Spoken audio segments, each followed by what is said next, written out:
कि जो भी कर्मचारी काम कर रहे हैं उनको कोई ऐसी बीमारी ना हो जो कंटेजियस हो, जैसे टीबी हो गई या अस्थमा हो या इस टाइप की बीमारी जो मतलब एक आदमी से दूसरे आदमी में फैल सकती। जो भी रॉ मटेरियल ख़रीद रहे हैं वो इनको चाहिए कि जो भी रजिस्टर्ड या लाइसेंस बीओ हैं उन्हीं से लें। जहाँ पे पानी का प्रयोग होता है उन लोगों के लिए वाटर टेस्टिंग रिपोर्ट जो है अनिवार्य है कि खाना बनाने के दौरान या फिर जो है पैकिंग के दौरान उसमें कीड़े गिर जाते हैं और वो बहुत बड़ी शिकायत बन जाती है और ये एक गंभीर शिकायत होती है जिसमें विभाग को ना चाहते हुए बहुत कड़ी कार्रवाइयाँ करनी पड़ती हैं। लाइसेंस इन्हीं शर्तों पे दिया हुआ है, अगर आप पीएप्स का पालन नहीं करेंगे तो कभी भी आपकी अनुमति छीन जा सकती है। सर कुछ सारे पॉइंट क्लियर करने थे सर, जैसे कि लाइसेंस नंबर जो है वो शो करने की बात हो रही है और इसके साथ ही जो भी रॉ मटेरियल्स है उसके FSSAI नंबर की बात हो रही है सर।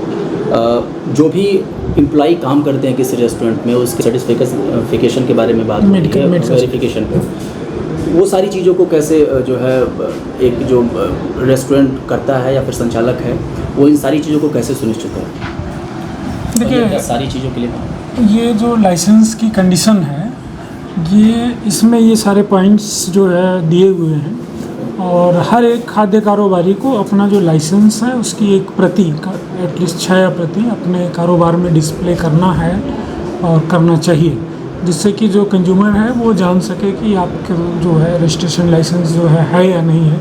अभी बीच में हम लोगों ने एक प्रोग्राम चलाया था, उसमें हम लोगों ने खुद ही स्टिकर चिपकाया था। जो रेलवे लाइन के पास अगर आप जाएंगे जो बस स्टैंड है उस पर सबका लाइसेंस नंबर लिख के और मालिक का नाम हो करके स्कैनर लगा के हम लोगों ने सारे रेलवे स्टेशन और बस स्टैंड पे लगवा रखा है। लेकिन ये उसका उत्तरदायित्व है कि जो भी कारोबारी है वो खुद ही डिस्प्ले करे और प्रोमिनेंट प्लेस पे करे, जिससे कि आम उपभोक्ता उसको देख सके। इसके साथ साथ ये ज़रूरी है कि जो भी फूड हैंडलर हम बोलते हैं इसको, कि जो भी कर्मचारी काम कर रहे हैं उनको कोई ऐसी बीमारी ना हो जो कंटेजियस हो, जैसे टीबी हो गई या अस्थमा हो या इस टाइप की बीमारी जो मतलब एक आदमी से दूसरे आदमी में फैल सके।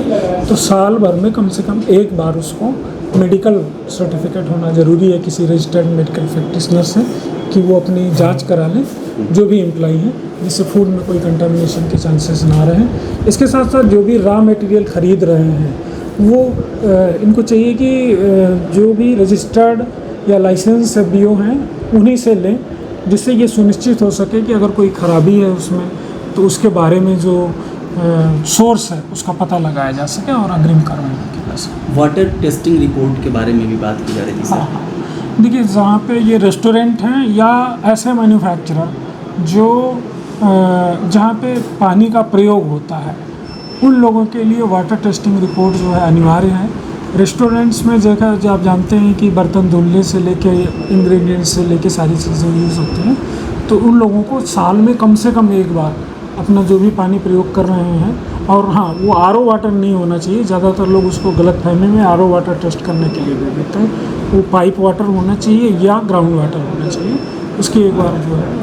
ये डीप फ्रीज़र को जो है हर 3 घंटे पे मॉनिटरिंग की रिपोर्टिंग मांगी देखिए ये अच्छी प्रैक्टिस में होती है। अच्छा प्रैक्टिस का मतलब ये होता है कि अगर आप टेम्परेचर को मॉनिटर नहीं करेंगे, मैंडेटरी नहीं है, ये आपके ऊपर है, ना कोई ये इसको इन्फोर्स कर सकता है, बट एक अच्छी प्रैक्टिस में आता है कि अगर आप अपने टेम्परेचर मॉनिटर करते रहेंगे तो आपने जो प्रोडक्ट रखा है वो ख़राब नहीं होगा। इसके लिए हम लोग सभी को एक ट्रेनिंग के लिए कह रहे हैं जो FSSAI से निर्धारित हुआ है। फास्टैग सर्टिफिकेट बोलते हैं इसको, food safety training and certification. उनमें ये सारी चीज़ें हम जानकारी देते हैं। ये चीज़ें बाध्यकारी नहीं है, लेकिन अगर ऐसा करेंगे तो आपका जो प्रोडक्ट आपने रॉ मटेरियल रखा वो ख़राब। ये कस्टमर कंप्लेंट के लिए की क्या व्यवस्था है? कस्टमर कंप्लेंट नंबर जो है वहाँ पे डिस्प्ले होना चाहिए।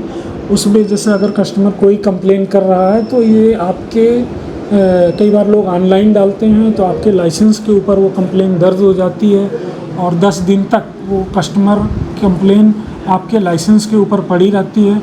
अगर आपने उस पर कोई एक्शन नहीं लिया तो उसके बाद वो अथॉरिटी को ट्रांसफ़र हो जाती है, फिर उस पर इन्फोर्समेंट कर देती है। जहाँ पे रेस्टोरेंट चलते हैं वहाँ पे आसपास कीड़े मकोड़े या फिर जर्म्स सारी चीज़ें रहती हैं, इसके छिड़काव के लिए व्यवस्था? हाँ देखिए वो पेस्ट कंट्रोल बहुत ज़रूरी है। कम से कम एक बार 3 महीने में पेस्ट कंट्रोल ज़रूर करवाना चाहिए। इससे क्या होता है कि जैसे बरसात का सीज़न है, बरसात में बहुत सारे कीड़े आ जाते हैं और अक्सर ये शिकायतें आती हैं कि खाना बनाने के दौरान या फिर जो है पैकिंग के दौरान उसमें कीड़े गिर जाते हैं और वो बहुत बड़ी शिकायत बन जाती है, और ये एक गंभीर शिकायत होती है जिसमें विभाग को ना चाहते हुए बहुत कड़ी कार्रवाइयाँ करनी पड़ती हैं। तो अगर उसको करेंगे पेस्ट कंट्रोल तो कीड़े नहीं आएंगे। जाली लगानी चाहिए, इसके साथ साथ जो ट्रैप है, पेस्ट ट्रैप, लाइट ट्रैप बोलते हैं, उसको भी उसके बाहर लगाना चाहिए जिससे कि जो कीड़े आएँ उसमें जल के मर जाए, अंदर ना जाए। तो ये सारे रेस्टोरेंट्स इन तमाम मानकों पे जो भी संचालित हो रहे हैं गोरखपुर में, इन तमाम मानकों पे कैसे ये खाद्य सुरक्षा विभाग ये तय कर रहा है? हाँ, अच्छे रेस्टोरेंट्स हैं वो तो कर रहे हैं, और जो रेस्टोरेंट्स ऐसे हैं जो अभी शुरू किए हैं या फिर